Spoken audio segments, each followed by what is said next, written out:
Bueno, continuamos conversando con Jorge Alejandro Rodríguez, él es experto en finanzas y negocios internacionales.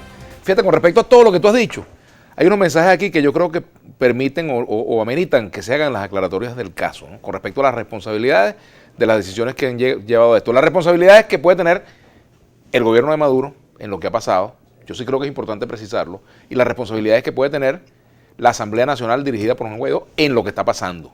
Por ejemplo, aquí dice Lirio 14. En todo esto sí son responsables los diputados de la Asamblea Nacional. Entonces lo de la Asamblea Nacional Constituyente no tiene nada de culpa. En otro planteamiento, la pura realidad dice, no, este es con respecto al programa de ayer, que parece que no lo vio, dijo que cuando la entrevista con Guaidó fue ayer, amigo. Y está en las redes, está en nuestra página también. El poeta dice, Dios mío, si la Asamblea Nacional está en desacato, ¿cómo es que tienen culpas? No entiendo. Bueno, yo creo que para esto, para evitar todos los tecnicismos y las legalidades, que además no son mi campo, voy a poner un ejemplo.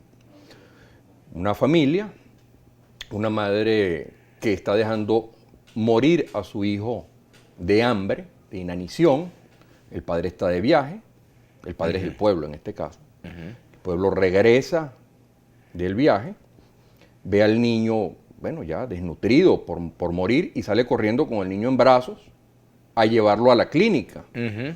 Y en la clínica quien se encuentra es un médico sádico con una enfermera complaciente, y en lugar de inyectarle suero al niño para recuperarlo, le inyectan pinolín, desinfectante. ¿Quién es la madre responsable? Y matan al niño. ¿Y quién es el La madre médico responsable sádico? es el gobierno de Maduro y el médico sádico. Bueno, quisiera decir que este señor es un médico sádico, pero dentro El del médico... ejemplo, quienes tienen esta responsabilidad y quienes actuaron con prevaricación, de mala forma, etcétera, me estoy refiriendo al grupo que desde Boston y desde Estados Unidos ha manejado este caso.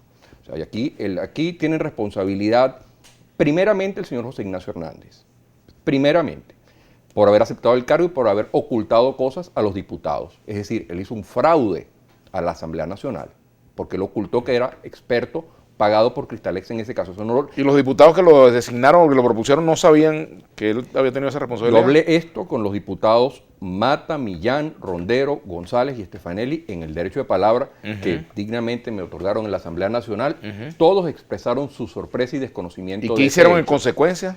Ellos lo están comentando en estos momentos. Entiendo que iban a tomar una serie de medidas y que lo iban a pasar a las demás comisiones y que se iban a tomar unas acciones. Veremos y nos explicarán ahora que en efecto qué ha venido ocurriendo respecto a esto. De hecho, el diputado Stefanelli en esa sesión solicitó un voto de confianza para los nombramientos y los demás diputados se lo negaron. Y así que constó en acta que ellos no otorgaban votos de confianza ni de fe, que ellos respondían por las cosas escritas, o sea, fueron absolutamente responsables.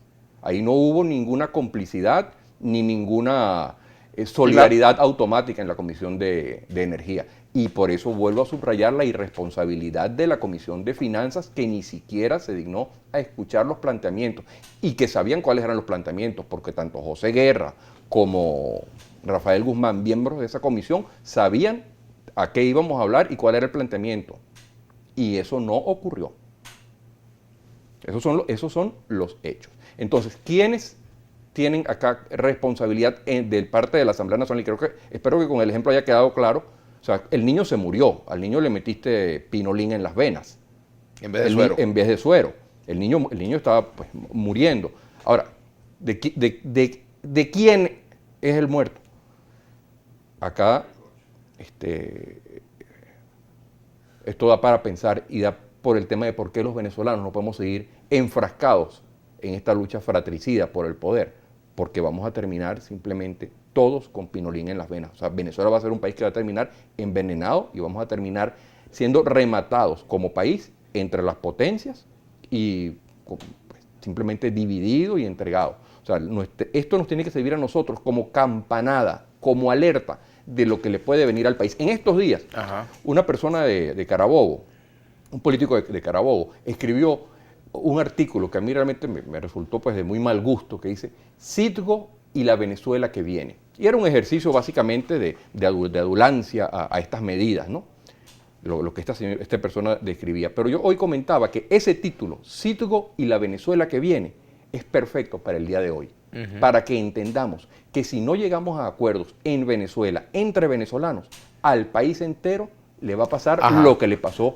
Y yo te ahora a pregunto, ¿y Citgo. quién está defendiendo los derechos de ese niño, como tú muy bien lo dices, Bueno, en la Corte de Delaware? O sea, ¿quién ejerce la representación de Venezuela en esa Corte hoy? La representación de Venezuela la ejerce los designados por Juan Guaidó y por la Asamblea Nacional. ¿Ok? Sin embargo, el grupo de abogados que Y la llevan el administración caso de Maduro son no los tiene mismos. ninguna incidencia en ese juicio, no ha podido... Ellos, Perdieron toda la representación. de Maduro perdieron la representación en ese juicio. Sin embargo, la semana pasada o antepasada introdujeron en otra corte de Delaware un recurso para que les fuera reconocido a ellos la Titularidad de la titularidad de la representación. O sea, eso todavía, vamos a decir, esto todavía está vivo, entre comillas, pero en terapia intensiva y casi listo. ¿Y qué posibilidades hay efectivamente de que Venezuela pueda recuperar, Venezuela para los venezolanos, me refiero, más allá de la pugna política, que Venezuela pueda recuperar, Venezuela como país, como nación, Citgo, su empresa Citgo, que tenía en su mejor momento, no sé si eso ahorita es la situación, 17.000, 15.000 estaciones de servicio a lo largo y ancho del territorio de Estados Unidos? Es posible, pero no puede ser ni con las estrategias que hemos llevado ahorita, ni con las personas que lo han llevado ahorita. Yo aquí quiero seguir haciendo señalamientos de índole personal que durante todos estos meses no había hecho. Ok, pero yo quiero también... Pues entonces quiero precisar la responsabilidad, a mi juicio, de cada persona. Entonces ya señalé el tema del señor Hernández, a mi juicio, con un tema de prevaricación, de haber ocultado información, de haberle mentido a la Asamblea Nacional, y para mí es inentendible que los diputados hoy no lo remuevan, a menos de que les guste ser estafados. Eso ya sería, no quiero pensar eso, ni es lo que he visto en los diputados tampoco. El caso del señor Hausmann, Ricardo Hausmann. ¿Por qué? Porque el señor Hernández fue designado por recomendación del señor Hausmann. Y el señor Hausmann quebró lanzas por el señor Hernández. Cuando se hicieron las críticas al nombramiento, él dijo que por la honestidad del señor Hernández, él ponía sus manos en el fuego y por los resultados del mismo. Bueno, ya vemos que una persona que le mintió a la Asamblea Nacional con respecto a sus credenciales y con respecto a su trayectoria y ocultó cosas que eran de bulto, no puede merecerlo. Si el señor Hausmann hizo eso, de decir que ponía su mano en el fuego, bueno, pues salgamos de esto. Y aquí entonces entramos también con el tema de las competencias e incompetencias. Y vamos ya a señalar los errores que se cometieron y cómo subsanarlos. ¿Okay? El caso del señor Alejandro Grisanti y el caso de la señora Luisa Palacio. El señor Grisanti, miembro de la Junta de PDVSA ad hoc, y la señora Luisa Palacio, presidente de la Junta actual de Citgo. ¿Por qué?